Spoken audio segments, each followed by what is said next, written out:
Zeruan 4 was burning. Smoke rose from broken towers. Black ash covered the sky. The ground shook with every explosion.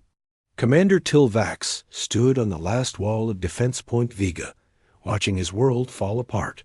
The enemy machines from the outer void had broken through every line. They were fast, silent, ruthless, and they felt no pain. The soldiers of Zeruan fired their weapons, screamed orders, but it was not enough. "Commander," said a young officer beside him, voice shaking, "our last battery is down. We have no more power shields. They'll be here in minutes." Tilvax didn't blink. His red eyes stared at the horizon, where dark clouds and enemy machines marched together. He touched the side of his helmet and opened a channel.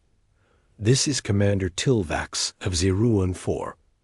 We are under final attack, requesting full military reinforcement.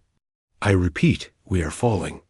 He sent the message on all frequencies: military, civilian, even ancient emergency channels. Then he waited, and waited. No reply came.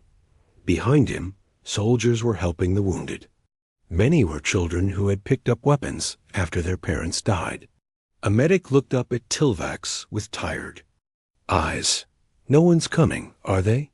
Tilvax didn't answer. He didn't have to. 2 hours passed. The enemy got closer. They were now just 4 kilometers away. Zeruan's last city, Nella, was already silent. No lights, no people. Just cold metal marching over the ashes. Still nothing? The officer asked again. Tilvax shook his head. Nothing. Then something changed. Above them, the clouds split. A strange ripple passed through the sky, silent, like a wave in glass. Radar picked up a signal. Old tech, not from the core worlds, and not from the outer void. "This can't be right," said the tech specialist. It's an untagged ship. Huge. No signature match. And it's coming fast." Tilvax looked up. His heart, trained not to feel, skipped a beat. The clouds turned white hot. A shadow appeared in the sky. It was not shaped like any ship from the Council fleets. It had no wings, no spikes, no glowing colors. It was black, silent, like a piece of space had dropped into their sky. "Put it on screen," he ordered. The screen showed a ship the size of a mountain. Smooth, dark, with strange markings no one could read. No lights blinked. No engines flared. Yet it hovered, effortlessly. "Is that backup?" the officer asked. "Not from us," Tilvax replied. "Not from anyone we know." The tech shouted. "It's broadcasting something." The command center fell silent. Then a voice came through the comsystem.com.human. "This is UES Vindicator, orbiting Zeruan 4. You have requested reinforcement. We have arrived." No one spoke. No one moved. Humans were a myth. They had vanished from the galaxy over 200 years ago. Some said they destroyed themselves. Others said they went silent on purpose. Their homeworld, Earth, was hidden or gone. No one knew, but the stories. Oh, the stories. Humans were not just smart. They were dangerous. The kind of danger that even machines feared. The kind of soldiers who kept fighting after their blood stopped flowing. "Open a channel," Tilvax ordered. "We're trying," said the tech. "They're not accepting."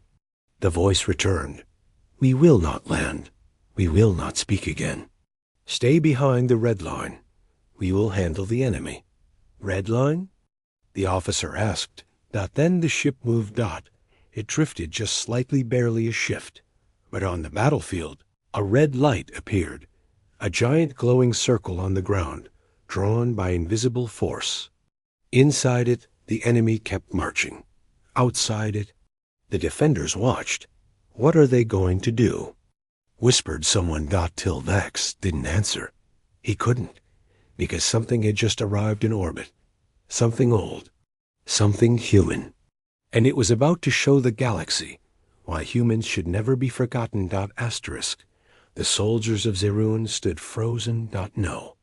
One fired. No one moved. Even the machines paused, like they sensed something was wrong. Above them, the black ship stayed silent, floating without effort. There were no engine sounds, no heat trails, no flashing weapons, and still, every living thing felt its presence. One of Tilvax's lieutenants whispered, "It shouldn't be real. That kind of ship, it can't exist." And he was right. In the known galaxy, no nation had this kind of power. There were rumors, yes, old tales from traders. Stories of a race that disappeared after terrifying every empire they met. Humans. But those stories were myths. Soldiers born long after Earth's silence believed humans were extinct. Legends. Fear tools to control children. Yet here it was proof in black metal. The UE's Vindicator. Tilvax stepped forward and opened a second comm attempt. Unidentified. Human ship. This is Commander Tilvax of Zerun 4. Identify your purpose. No answer. Just that deep silence. The kind that comes before a storm. Then something shifted. The side of the ship turned. A single glowing eye appeared. Not a weapon, not a window, just an orb of red light. It scanned the battlefield below.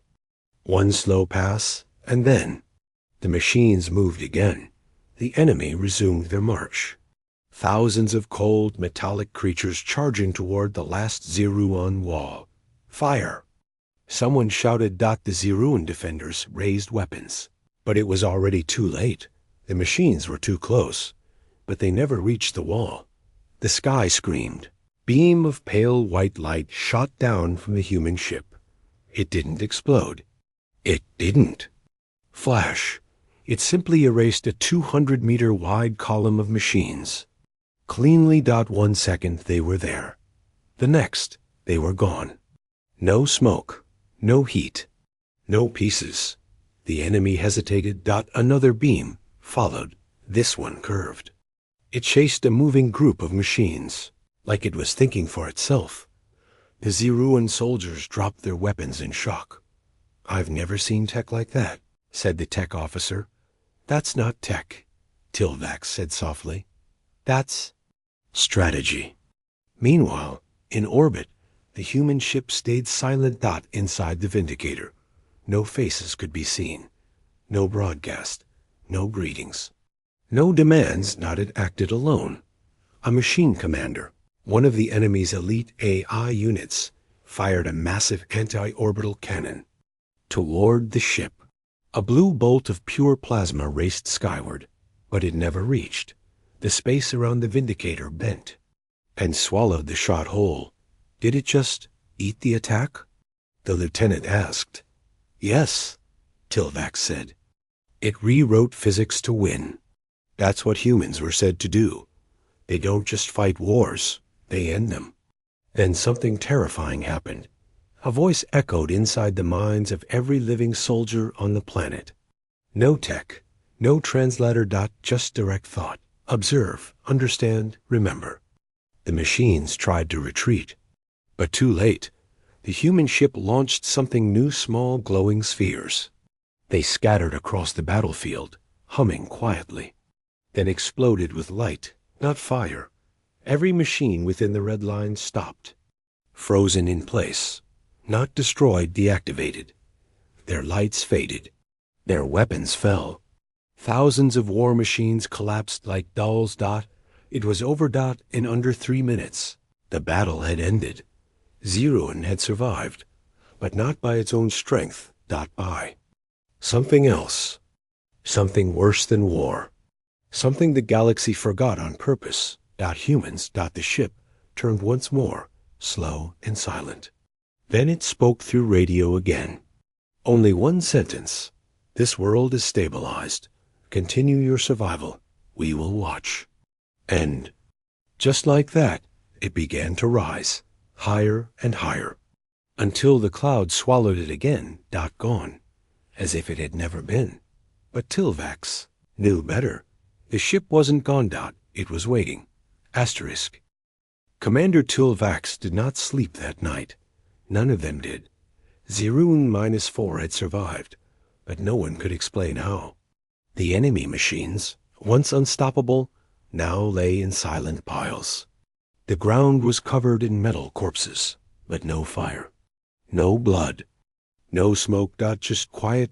Too quiet.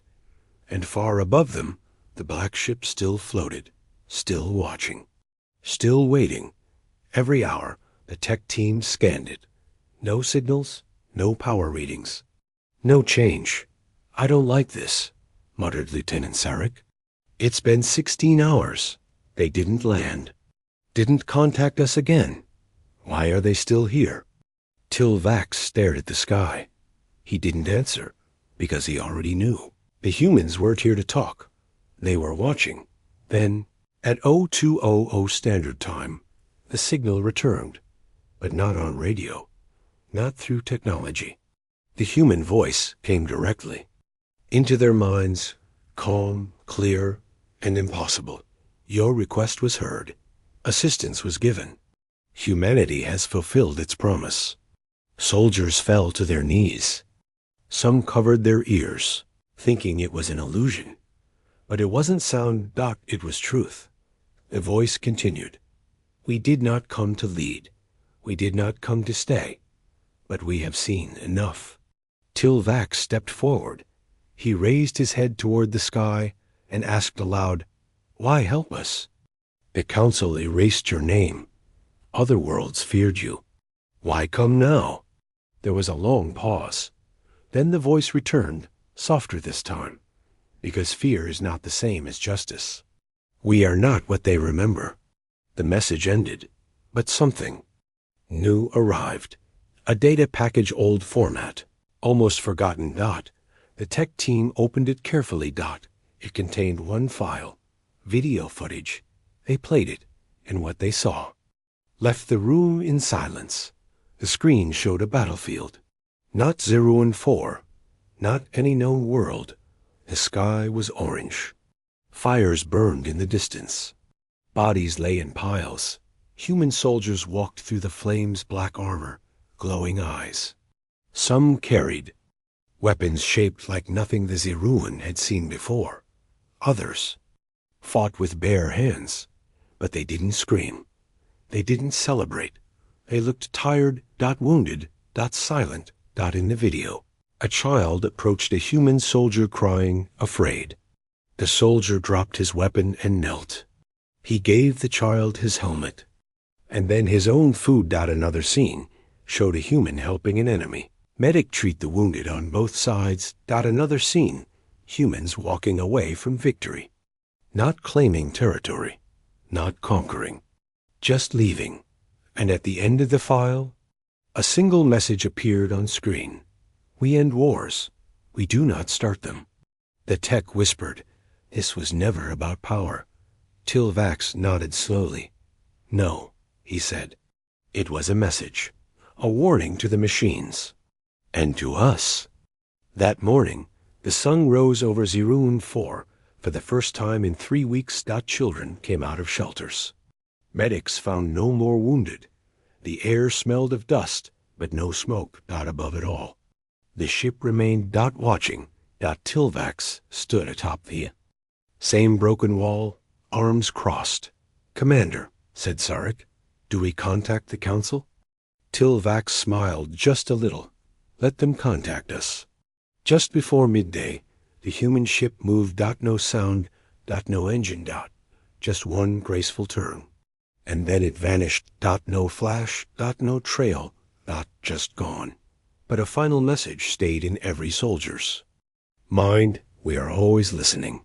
And deep in the hearts of the people of Zeruan, one truth now lived forever.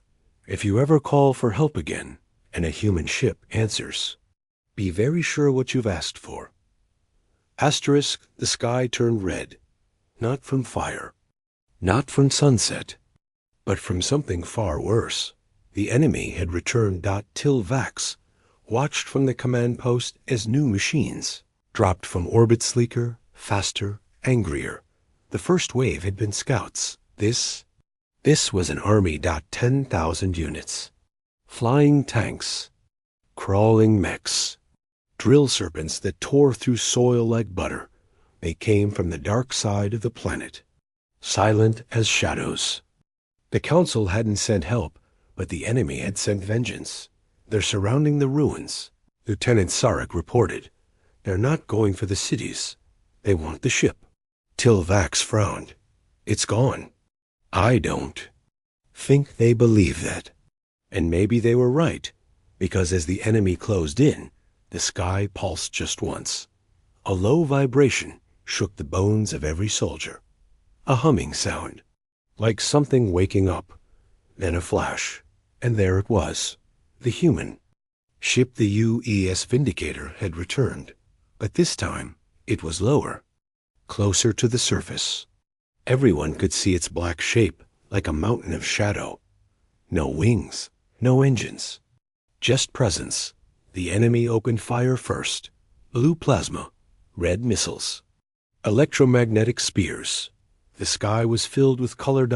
And then everything stopped. The human ship didn't dodge, didn't shoot back. It simply absorbed.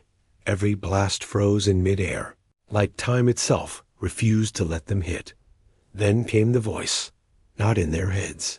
This time. It echoed through the air. Mechanical, soft, cold. This planet was claimed. You violate peace. We will teach you silence. And then it began. From the underbelly of the ship, tiny lights dropped. 1, 2, 10, 100. They looked like seeds at first. Then they bloomed. They weren't bombs. They were drones, thousands, each the size of a small insect. But they moved like thought, faster than sound. They didn't explode. They entered the machines. And then the rain began. Not water, not fire, something stranger. The sky filled with streams of light, pure white, gentle, but deadly. Where the rain fell, the machines shut down. They twitched once, then collapsed. No noise, no fire. Just peace. And it spread like a wave. 01. Soldiers didn't fire. They didn't speak. They just watched. Tilvax whispered, "This isn't a battle. This is a demonstration." And he was right. The machines tried to run. They couldn't. The rain followed them. The drones chased them. The ship didn't move, but the planet did. It obeyed the human ship. Lightning cracked across dry skies. Mountains shifted. Gravity bent just slightly enough to pull enemy tanks into deep holes. It was like the rules of nature had changed. In 10 minutes. It was over. Again. 10,000 machines. Gone. No human soldier had landed. No bullet was fired. Just silence. And one black ship, floating like a god. Then came the final strike. A single beam of gold light shot into the upper atmosphere. Everyone watched it go. It wasn't a weapon. It was a signal. Tilvax turned to his team. What was that? The tech officer scanned. It wasn't meant for us. It was. A warning. To who? She looked up. To everyone else. Back at Council Command, light years away, a red dot appeared on the long-range map. A human signal. The room went silent. One of the diplomats stood up slowly and whispered, "They're back." Another corrected him, shaking with fear. No, they never left. Back on 0 and 4, the Vindicator turned again, but this time it dropped something. A small pod. Tilvax ordered his soldiers to recover it. Inside was a tablet. No buttons. Just a line of text. We do not come to rule. We come to remind. And with that, the ship vanished. Gone, like smoke on wind. But the memory stayed. And so did the message. Asterisk. The human ship was gone, but the fear stayed behind. 0 and 4 was safe now. Clean skies. No enemies, no battle sounds. But Commander Tilvax felt no peace. because something had changed, not just outside. Inside them all, the pod left by the human ship had been sent to the command room. Engineers worked day and night to open it fully. There were no wires, no buttons, no language they could understand, until one night. The screen on the tablet lit up. No one touched it. A video began to play. It was old, blurry, shaky. At first, it showed trees, rivers, mountains, green places, beautiful places. A voice spoke in soft English. This was Earth, long ago.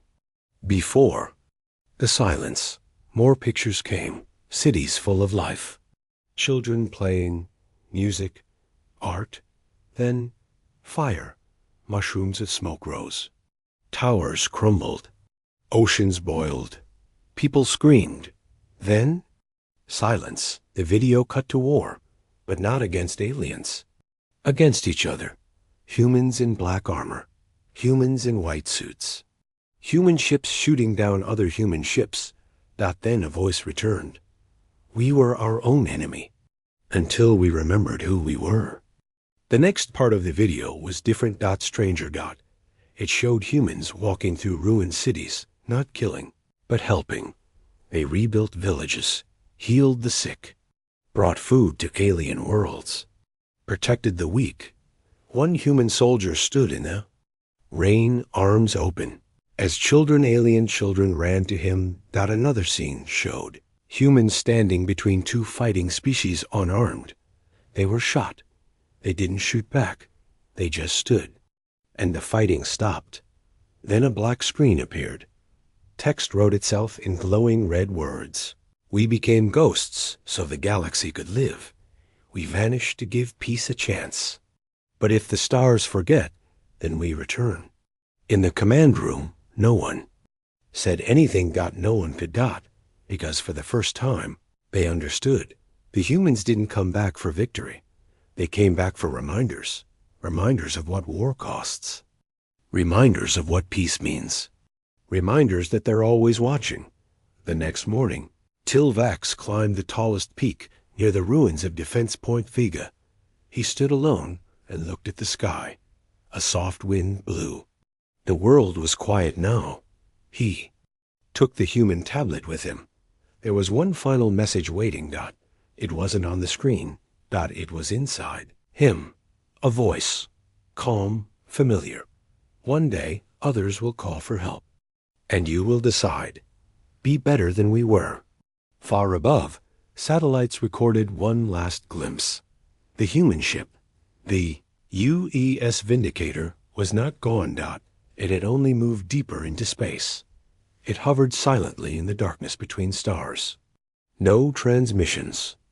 No crew sightings. Just waiting. Like a shadow with memory. Across the galaxy. The story spread. First in whispers. Then in fear. Then in respect. Worlds that once mocked humanity now built statues. Some painted symbols of the Vindicator on their war banners, not to threaten, but to remember. Children were told stories. If you ever do wrong, the humans will hear. If you cry for help, they may come. But be careful, because they don't come as heroes. They come as ghosts. Tilvax returned to the council chamber weeks later. He said only one thing. The humans have returned. And they still fight for peace. No one argued, because deep down, they were all afraid to know what happens if human patience runs out. After the ship left, no one spoke its name, not even Commander Tilvax, because saying it out loud felt dangerous, as if calling it might bring it back. And maybe that's what scared them most. The silence. For weeks, the sky stayed clear. No enemy machines. No flashes. No thunder. But every Zeruan soldier walked with a strange feeling inside, like they were being watched, even in peace. At night, some swore they saw shadows above the clouds, a flicker of black, a blink of red light, then nothing. And each time, the thought returned. What if they're still here? Tilvax received a direct message from the Galactic Council. It was short. Did the humans speak to you again? Did they demand anything? He stared at the message for a long time. Then he typed his reply. No, they demanded nothing, and that's what scares me most. The Council sent 3 ships to investigate ZERU un-4.big, loud, full of questions. When they arrived, Tilvax greeted them with the recovered data, the human tablet, the battlefield footage, the final messages. The Admiral leading the Council team, a proud creature with 6 arms and golden eyes, scoffed. Ghost stories, war tricks. You believe too easily. Tilvax didn't argue. Instead, he walked the Admiral to the edge of the red circle, the one the human ship had drawn. Nothing grew there. No grass, no bugs, just silence. The Admiral pointed. Still no explanation for that? No, Tilvax said, but I sleep on the other side of it. I suggest you do the same. That night, the Council ships scanned the skies. They found no human signals. No energy readings. No cloaked ships. But every scan ended with a whisper of static. Only one word buried deep in the noise. Listening. The next day, the Admiral requested to leave. The proud officer gave no speech, no orders, just packed up and left. And before his ship jumped to warp, he turned to Tilvax and said, they didn't demand territory. They didn't ask for power. They just showed us what they could do, and then left. He paused. That's not mercy. That's warning. Across the galaxy, other worlds began to change. Peace talks started on ancient battlefronts.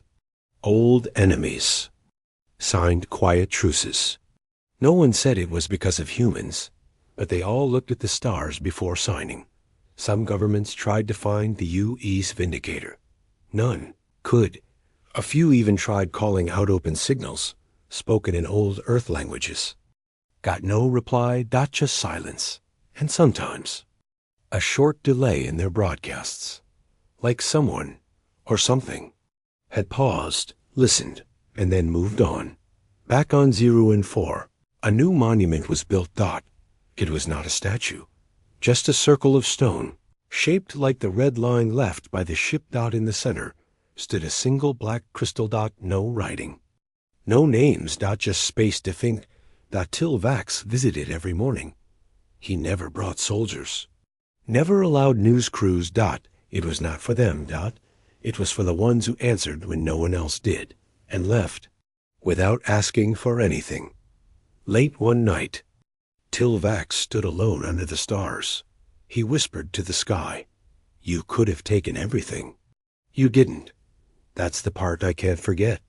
The wind shifted slightly, and for a second, just one, he thought he heard a voice. Not loud, not clear, but it felt like a breath in the dark. Neither can we. The galaxy moved on, but not in the same way. Old enemies began meeting at neutral moons. Border patrols were pulled back. War factories slowed production. Treaties that once collected dust were signed again, this time, with trembling hands. And no one said the reason out loud. But every leader, every general, every soldier was thinking the same thing. What if they're still watching? In the Council of Worlds, a vote was held. Strange words echoed through the Grand Chamber. We propose a new law. No species shall engage in total war without unanimous approval from the Galactic Assembly. An old warrior from the Crother Empire stood and laughed. Who will enforce such a law? He barked. Who will stop us?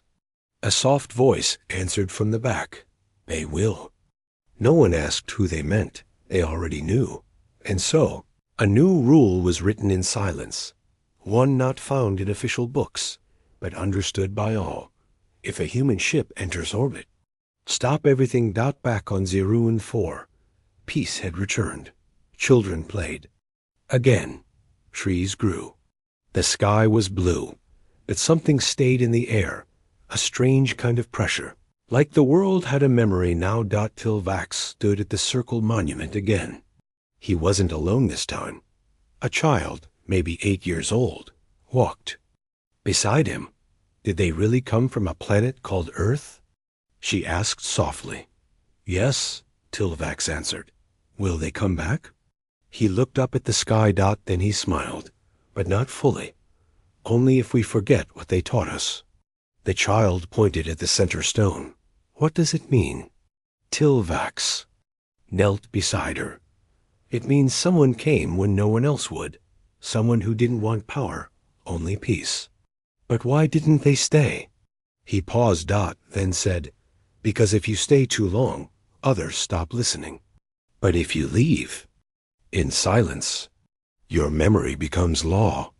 Far beyond Ziruan, past the mapped star systems, past the edge of known space, something stirred. A black ship drifted alone. No crew. No lights, just watching. Inside, a single console pulsed. Its screen showed a growing list. Planets, signals, threat levels. And one message written in human English. Only speak when they forget. Only act when they scream. One day, in another system, far away, a war began again. A cry for help was sent. Not many heard it, but deep in the void, a black shape turned and began to move. Back on Ziruan, years later, a new generation studied history. Books spoke of the day of the black ship. Some doubted it. Some called it a myth. Until one student found the original footage, the real, unedited file. He played it. And when the human voice echoed again through the room, everyone froze. The boy turned to his teacher and whispered, Are they coming back? The teacher, an older woman, said, They never left. Because the greatest rule in the galaxy was no longer written in law. It was written in fear, in silence, and in the memory of a ship that didn't blink, didn't speak, but changed everything. Asterisk.